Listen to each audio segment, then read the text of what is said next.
Okay, stand on your own 2 feet. Put the bloody coffee cup down if you want to have a proper conversation, okay? We're going to an anti-lockdown protest. Now, the polls show the vast majority of people support lockdown. A lot of people don't think it's going far enough, but there is a minority in this country who don't agree at all. I want to go to a protest, find out what they're objecting to, what they really think is going on, and what's driving them.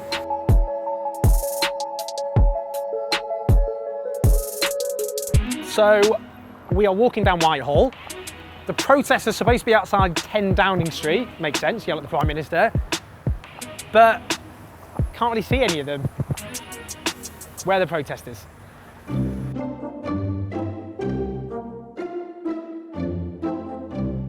Oh yeah, so do you know, are you here because there was supposed to be this anti-lockdown?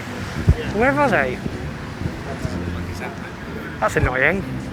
Never thought I'd say it. No, that's why we come to ask you, so if you knew what was going on. That'd be handy if one of us knew, wouldn't it? Excuse me. Hello. Can we have a quick chat just for camera? You're not Owen Jones, are you? Yeah, you are! I'm Hello! so sorry. Hiya, how you doing? So you've got... Wait a minute, let's have a look. Trust the people, but don't most of the people support lockdown? I'm astonished that all these polls say that, but then the polls were so wrong about Trump. Sorry, good point. So you don't think the polls are right? Well, they haven't been wrong about the US elections so far, and they weren't right about Brexit, and they weren't right about the last US election. So do you trust the polls or do you trust the people? Well, I don't know how you'd measure what people think. I mean, you're right, polls can be unreliable, but it's such a large majority. They'd have to be completely... Oh my God, I've been assaulted by your sign. I mean, they'd have to be completely wrong, wouldn't they? Fake news. Oh, hello. What's fake news? Let's have a chat. Come on, let's have a chat. Oh, come on. No, come on, nothing. Take your fake news. Why am I fake news? Anyone with a mask on, take your mask I'll take my mask off, but we've got socially distanced, otherwise we'll get arrested.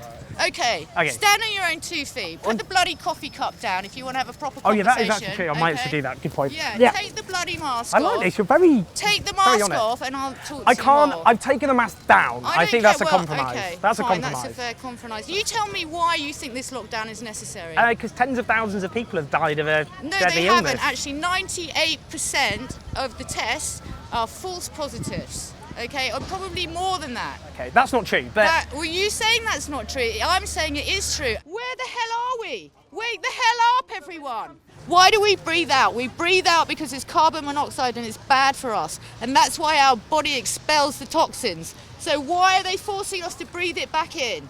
Okay, that's what's going to cause you sick. Okay, give me a break. After that, gathering of one. Well, I was expecting to see more people here today. Yeah, where is everyone? I don't know. It was the first protest I've attended in 25 years. But I saw the thing on Guy Fawkes Night, 5th of November. I thought, okay, I'll come along to the next one. Why don't you think so many people have turned up today? It was quite a beating we took on Thursday night, on Bonfire Night. What was the beating? Well, in Trafalgar Square, up the road, where the Piers Corbyn and the other people supporting the million mask, not quite a million, I have to concede. No, look, sure, you know.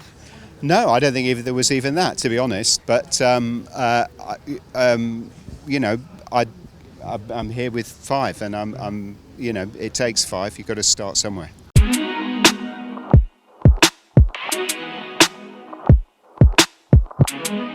The government was putting down all sorts of deaths as coronavirus deaths, and you can find that online from people who've verified. People could go in with a broken leg and they would be put down, honestly, as coronavirus deaths. This is what I'm trying to ask, though. Yeah, okay. Objectively, if you look at the graph, excess deaths went like this, from March to May, and then they came down. What happened? Why, in that period, in those 2 months, did excess deaths surge and then go down? The government and then they went back to normal. Yeah, what was that I don't know what you're believing, because I think you're, you know, coming from a different place from me. But we believe the government have an agenda. And what they want to do is they want to bring in martial law. They want to bring in keep people at home. What for? Why do you think they want to keep people at home? Have you read Agenda 21 and 30? Have you read information from which people say is conspiracy, but it's actually a big book? Right. If you look at how did you come across that?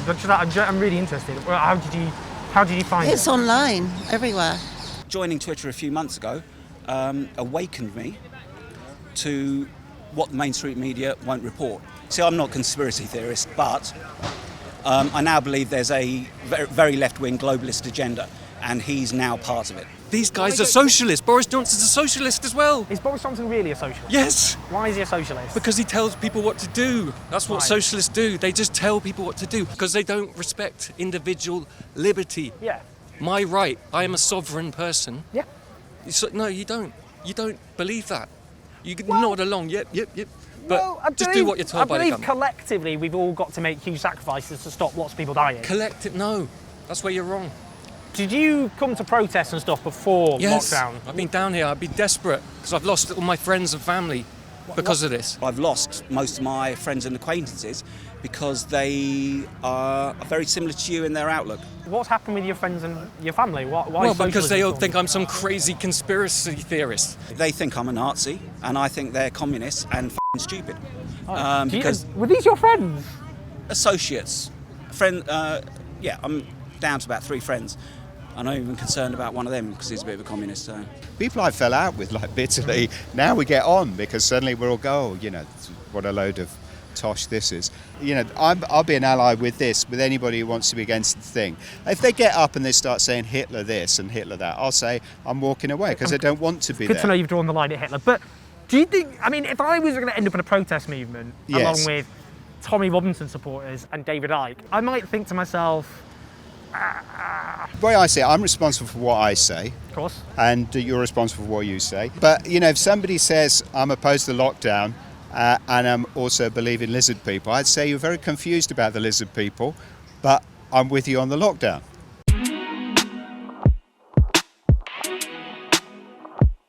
The way I see it, I want radical people to fight this lockdown because otherwise we own the disaster. Do you think the danger people like me are making a mistake in that a growing number of people clearly are suffering the economic consequences of this, and they're going to get angry about it, and they're going to look to people to offer leadership and solutions and be angry with people like me for supporting this? Yes, definitely. And especially when everything else is going to shit, they're going to focus on someone who gives them hope. And at the moment, all the leftist media, or the left-wing biased media, the MSM, are turning people away in droves. The normal man in the street, who you don't give them any credence for having any intelligence, they don't support your agenda, your ethos, your politics.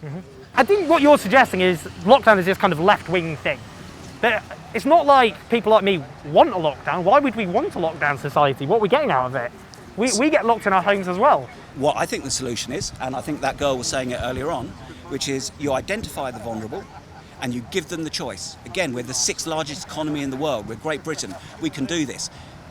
Get the illegal immigrants out of the 4-star hotels, put old people, the vulnerable, in hotels, make them secure, have everyone wearing hazmat things if you want. Protect the vulnerable, rather than making everyone suffer for such a small percentage of people. You've got to be able to debate the issue. You've got to be able to protest. You've got to be able to have demonstrations and challenge the mainstream view. Are you going to go to more protests? Yes. Hopefully bigger than this one. It's not even that cold. Yeah, it's a bit strange. I don't know. The protest is basically me and you now.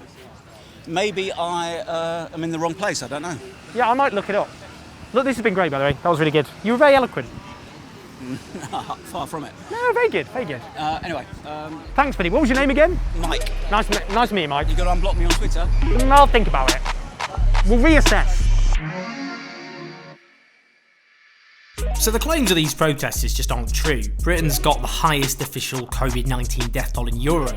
That's over 50,000 people who've died. And bear in mind, that's an underestimate. There's over 70,000 excess deaths linked to the virus. lockdowns got overwhelming support from medical and scientific experts, and it brought down otherwise escalating infections and death rates earlier this year, and that's what stopped the NHS from being overwhelmed. But it is easy to just dismiss anti-lockdown protesters as fringe conspiracists. But while a minority, there are millions of people who do oppose lockdown, and they're boosted by right-wing MPs and shock jock journalists. To try and understand this phenomenon better, I went to speak to Richard Seymour, and he's a journalist who's written a lot about it. In the United Kingdom, the protests that we've seen, they're very, very diverse. Like, they draw in, I'm sure you've seen examples of this. I've certainly been hectored by people who I would say used to share my politics, people on the left, who claim that lockdown is completely unnecessary, doesn't work, etc., etc. I think it's a shame. It's a real shame, because if we get stuck on the argument about whether lockdown works, which most of the evidence suggests it does, we're not really thinking about a rigorous accounting of the pros and cons. Some of the earliest anti-lockdown protests we've seen were in the Philippines because the government wasn't giving people the food packages. And of course, Duterte said, shoot them all.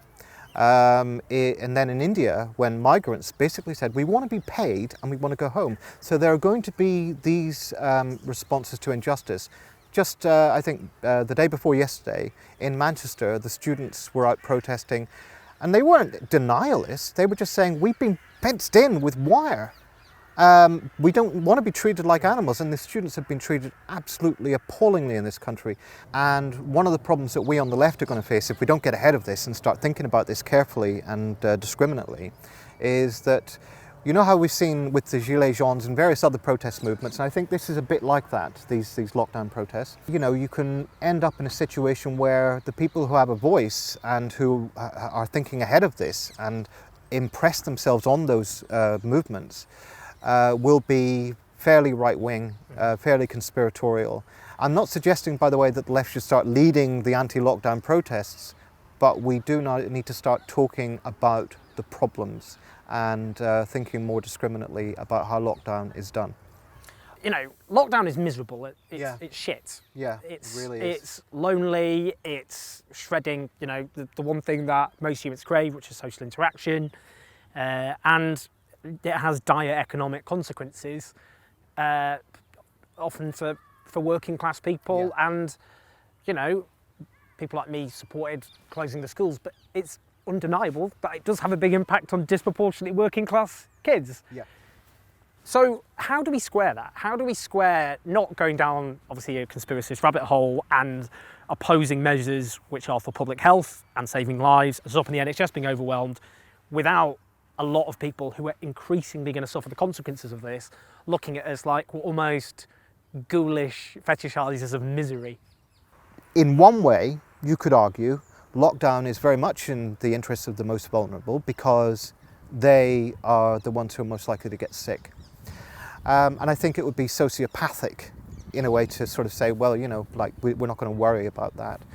But in another way, we have to recognise that lockdown is coming down hardest, as you said, on the poorest, on the working class people. And I think that it must be hellish for people. I've certainly found it quite difficult. And I can imagine people who are ordinarily very lonely anyway, because physical disability, mental illness, or any number of other issues that might make you feel lonely, or might make you be alone, it's just got 10 times worse. So we need to come up with ways to, first of all, challenge the government where they're not offering adequate support.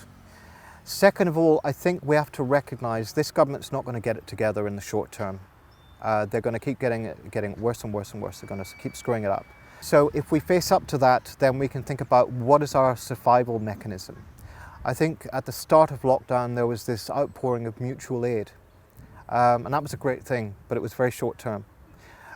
If we could find ways to build mutual aid into everyday life, it would make it much more easy to survive.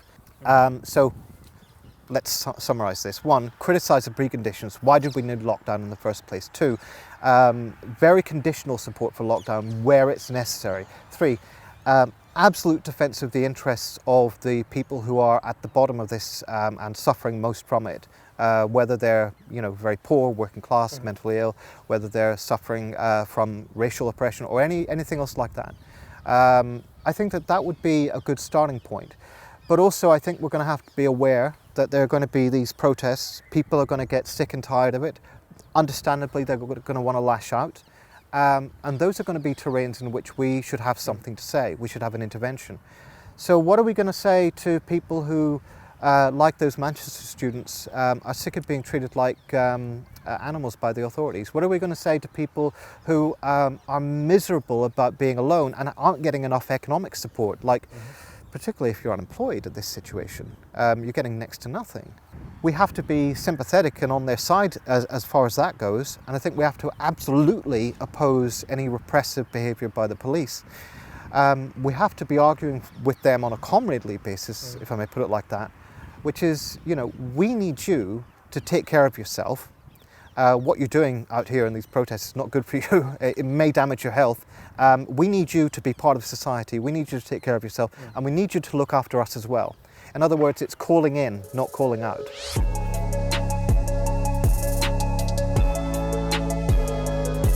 Just a summer of debauchery after coronavirus. That's what I'm going to do.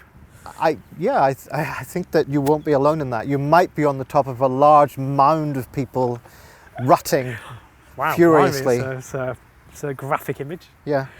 Well, this is where I live.